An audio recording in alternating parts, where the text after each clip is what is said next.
আমি তো দিদির বাড়িতে রিষড়ায় জগদ্ধাত্রী ঠাকুর দেখতে চলে এসেছি।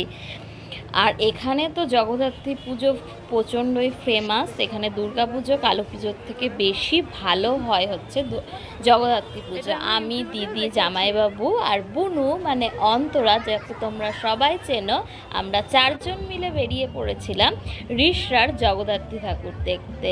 আর এদিকে আমাকে দেখতেই পাচ্ছ, আমি ঠাকুরের প্যান্ডেলটা ঘুরে ঘুরে দেখছি। আমি তো জানি না রিষড়ার এটা কোন জায়গার ঠাকুর, সেটা আমার বুনু তোমাদেরকে জানিয়ে দিচ্ছে এটা কোন জায়গার ঠাকুর। সেই ঠিকানাটা তোমরা শুনে নাও, স্টেশন থেকে নেমে কিভাবে যেতে হবে। স্টেশনের পূর্ব প্রান্তে গিয়ে সোজা গেলে পড়বে মিউনিসিপ্যালিটি, তার পাশেই রয়েছে রবীন্দ্রভবন। রবীন্দ্রভবনের সামনে দিয়ে সোজা গেলেই পড়বে এই প্যান্ডেল চারুনগর। এরপরে আমি তোমাদেরকে বাকিটা বলছি। আর আমার তো হচ্ছে রিষড়ার জগদ্ধাত্রী পুজোর প্যান্ডেল খুবই সুন্দর লাগে।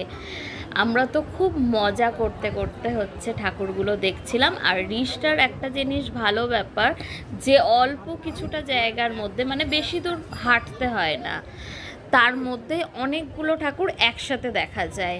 আর দেখো মানে থিমটা কতটা সুন্দর। জানি না আমি এটা কি থিমের ওপর হয়েছিল, কিন্তু থিমটা যে আলোকসজ্জাটা ছিল সেটা ছিল অপূর্ব। আর এদিকে দেখো আমরা একটু সেলফি মুড করে ভিডিওটা করে নিচ্ছি। কিন্তু এত সুন্দর কারুকার্য ছিল, আর লাইটিংয়ের তো কোনো কথাই হবে না। টাটা ভাই, নেক্সট ভিডিওতে ফিরে আসছি।